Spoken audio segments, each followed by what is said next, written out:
우리가 고전시가 잠령민정이라는 한시를 한번 배워볼 건데요. 우리가 고전시가를 공부할 때는 갈래에 대해 파악하는 게 매우 중요하다라고 했었죠. 그래서 이 작품은 한시고요. 이건 이제 5글자의 한문으로 원래 이루어져 있어요. 여기 오른쪽 보면 한문 보이죠? 그래서 이렇게 한문시로 쓴 건데 이제 그거를 현대어로 이렇게 번역을 해놓은 겁니다. 그래서 이 작품은 우리가 5글자의 한시라고 해서 오원 고시라고 보면 됩니다. 자, 그랬을 때 이 작품의 시대적 배경은 임진왜란 시기쯤이 돼요. 그래서 임진왜란 직전쯤 임제가 봤을 때 지금 나라가 굉장히 위험한데 그거에 대한 대비를 하지 않는 게 답답해서 쓴 시다라는 거죠. 그래서 이 작품은 수능특강 2025년에 발매된 수능특강 문학의 고전시가 11강에 수록이 되어 있었습니다. 자, 우리 한번 같이 읽어볼게요. 동쪽의 바다에는 큰 고래가 있고, 여러분 동쪽 바다의 큰 고래는 바로 일본을 의미합니다. 자, 임진왜란 직전에 이제 우리나라를 조금 위협하던 어떤 외적들, 일본들을 지금 얘기를 하는 거고요. 서쪽의 국경에는 멧돼지가 있다라는 건데 이거는 이제 우리가 그 당시에 여진족입니다. 여러분 나중에 이 여진족이 커져서 청나라가 되고요. 나중에 병자호란으로까지 이어지는 거죠. 그래서 이 두 상황을 보니 지금 나라가 위태로운 상황이구나라는 거를 우리가 알 수 있겠네요. 강목에는 폐잔병만 울고 있으면 여러분 근데 우리나라에는요 폐잔병 전쟁에서 패배한 어떤 그런 병사들만 울고 있다라는 거는 어떤 조선의 현실이다라는 걸 알 수 있겠죠. 지금 뭔가 사기가 꺾여서 그쵸? 굉장히 힘들어하는 그런 모습만 부각이 되네요. 해안에는 굳센보루 전혀 없구나. 한마디로 우리나라는 지금 하나도 준비가 안 돼 있다는 거죠. 조정에서는 좋은 계책 아니 세우나 이게 지금 문제점인 거죠. 화자가 봤을 때 조선의 문제점은 바로 이러한 현실에서 계책을 세우지 않는다는 거예요. 몸보신만 꾀한다면 대장부 이랴 서리법이죠. 말 잘 보는 한풍자가 다시 안 나니 여러분 이 한풍자, 절영마 이런 것들은요 다 어떤 고사 속의 어떤 어휘들을 인용하는 건데요. 이 한풍자라는 사람은 이제 말을 굉장히 잘 알아보는 사람이었다라고 해요. 그래서 전설 속에 이건 뭐 고사? 전설? 이렇게 봐야겠죠? 전설 속에서 말을 굉장히 잘 알아보는 인물. 근데 여기서 말이라는 거는 어떻게 보면 인재를 뜻한다라고 볼 수 있겠죠. 그래서 인재를 잘 알아보는 눈을 가진 사람. 자로 지금 비유가 됐고 절영마라는 건 여러분 이건 조조가 탔다는 훌륭한 말이에요. 조조 알죠? 삼국지에 나오는 그때 이 절영마는 여기서 이제 인재로 비유가 되겠죠. 한마디로 인재를 알아볼 수 있는 자가 다시 안 나타나니 인재는 부질없이 귀가 처졌다라는 거죠. 한마디로 인재들이 많지만 그를 지금 발탁해서 나란 일을 하게 할 사람들이 없다는 거죠. 누가 알리 배옷 입은 이 사람이 웅대한 듯 하루철리 달리는 줄을 이라고 여러분 도치법이 지금 되어 있고요. 도치법의 목적은 강조인 거죠. 한마디로 배옷 입은 이 사람 이런 거 우리가 보통 선비를 비유할 때 쓰는 말이죠. 웅대한 듯 하루철리 달린다라는 거는 나라를 걱정하는 마음이 하루에도 천리 밖을 내다볼 정도다라는 거를 우리가 볼 수 있겠죠. 자, 여러분 이 작품은요 어떤 시대 현실에 대한 비판과 그쵸? 시대에 대한 걱정과 비판이라고 볼 수 있겠죠. 지금 이렇게 외적과 오랑캐가 호시탐탐 우리나라를 노리고 있는데 그것들을 준비하지 않는 것에 대한 답답함 등을 노래한 한시다라고 볼 수 있겠네요.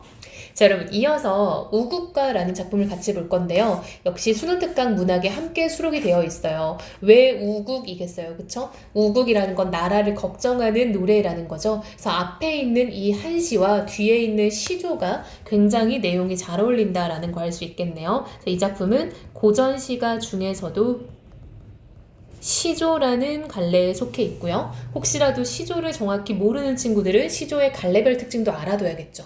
물론 이제 고3 내신에서 이런 갈래별 특징으로 엄청난 문제를 내고 이러진 않겠지만 그래도 내신을 공부할 때는 꼼꼼히 공부하는 게 필요하겠죠. 그래서 이 작품은 원래 총 28수짜리의 연시조인데요. 그 중에서도 우리는 이제 1, 3, 5, 11, 12, 19 이렇게 좀 골라서 보게 되는 거죠. 그래서 이 작품도 역시 여러분 임진왜란과 정치 세력의 어떤 이런 좀 세력 다툼으로 인해서 나라가 굉장히 피폐해졌다라는 것에 대해서 걱정하는 노래예요. 그래서 일단 이 작품은 제목에서부터 주제가 이미 드러나죠. 그래서 나라의 현실에 대한 걱정. 근데 그 걱정에서 끝나는 게 아니라 지금 잘못됐다라는 얘기를 하고 싶겠죠. 자, 우리 한번 하나씩 읽으면서 정리를 해볼게요.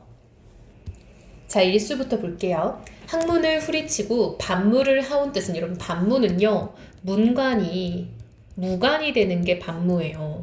이 사람은 원래는 문관이었는데요. 그렇죠? 원래는 학문을 하던 문관이었는데 나라를 위해서 무관이 됐다는 거예요. 삼척검을 둘러매고 진심보국하려더니, 그쵸? 나라를 위해서 내가 무관이 되어서 나라를 내가 이제 도우려고 했다라는 거죠. 한 일도 하옴이 없으니 눈물겨 하노라. 근데 내가 할 수 있는 일이 없었고 제대로 한 게 없으니 눈물겹다라고 얘기를 하고 있네요. 이 사람이 굉장히 나라를 걱정하는 것을 우리가 이 대목에서도 알 수 있는 거죠. 본인이 원래는 문관인데 무관으로 돌릴 만큼 자기가 나라를 위해 굉장히 생각을 많이 했다는 거죠. 자, 3수 가볼게요. 나라에 못 잊을 것은 예밖에 전혀 없다. 이 예는 여러분 그 예절이 아니라요. 이런 약간 지시대명사라고 느껴야 돼요. 이것이 과연 뭘까? 의관 문물을 이대도록 더럽힌고라고 해서 누군가가 우리나라의 의관과 문물을 더럽혔대요. 이거는 이제 외적에 대한 이야기예요. 그래서 이 예는요, 외적, 즉 임진왜란 때 우리나라를 침입했던 일본에 대한 적개심, 분노라고 볼 수 있습니다. 이 원수 누구? 일본이죠. 못내 갚을까? 칼만 갈고 있다. 여러분 우리 이럴 때 쓰는 사자성어가 있습니다. 칼을 갈면서 내가 약간 때를 보는 거 우리가 절치부심이라고 하죠. 도적이 온다 뉘 막으리 안 와서 알리로다. 여러분 이 부분이 약간 친구들 사이 가장 어려울 것 같은데요. 도적이 온다 한들 누가 막겠냐? 서리법. 막을 사람이 없다라는 거예요. 한마디로 지금 나라를 위하는 인재가 없다라는 얘기를 하는 거예요. 안 와서 알리로다. 이 부분 해석을요. 안 와도 알겠다라고 해석하는 게 좀 좋을 것 같아요. 안 와도 알겠다. 한마디로 우리나라를 지킬 사람이 없다는 거는 일본이 침입을 안 해도 눈에 뻔하다 이런 말이에요. 320주 이제 그 당시에 조선의 어떤 그런 영토 구분이었나 보죠. 우리나라입니다. 나라에 누가 힘써할꼬. 근데 그런 사람이 없다라는 얘기를 하는 거예요. 아무리 애고한들 이 인심을 어이하리 서리법 어찌할 수 없다라는 얘기를 하는 거죠. 배나 공부대답, 쌀지어 요역대답. 여러분 배를 만들어서 공부대답, 이 공부가 우리가 아는 공부가 아니라요. 세금을 냈다라는 뜻이에요. 즉 배를 만들어서 세금을 내고요. 쌀을 찌어서 요역, 나라에서 해야 하는 어떤 노동들을 말하는 거죠. 노동을 이제 세금처럼 바치는 거죠. 옷벗은 적자들이, 여러분 이 적자는요 이제 백성을 뜻하는 말입니다. 배고파 서러워하네. 원컨대 이 뜻을 아르사 누구 보고요? 그쵸? 임금께서라는 거죠. 원컨대 임금께서 이 뜻을 아시고 선해, 은혜를 고루 베푸시길 바랍니다. 라는 거죠.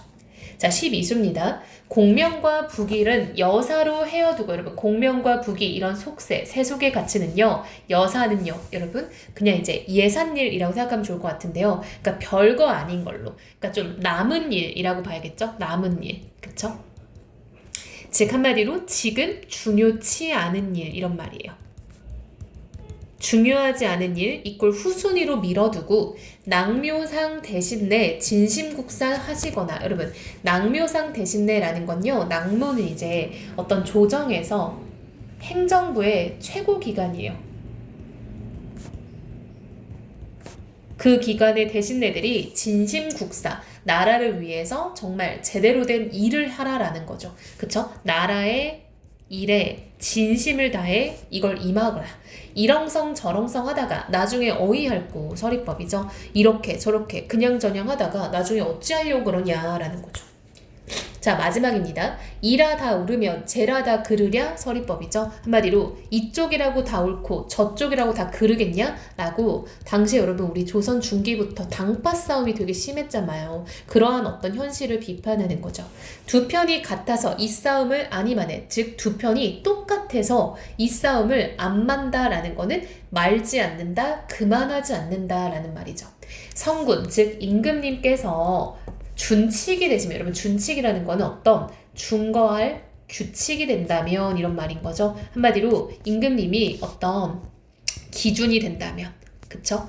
딱 임금님이 기준을 바로 세워주시면 절로 말까노라. 뭘 말아요? 이런 서로 싸우는 것을요. 그쵸? 서로의 어떤 불필요한 당파 싸움이라고 할 수 있겠죠.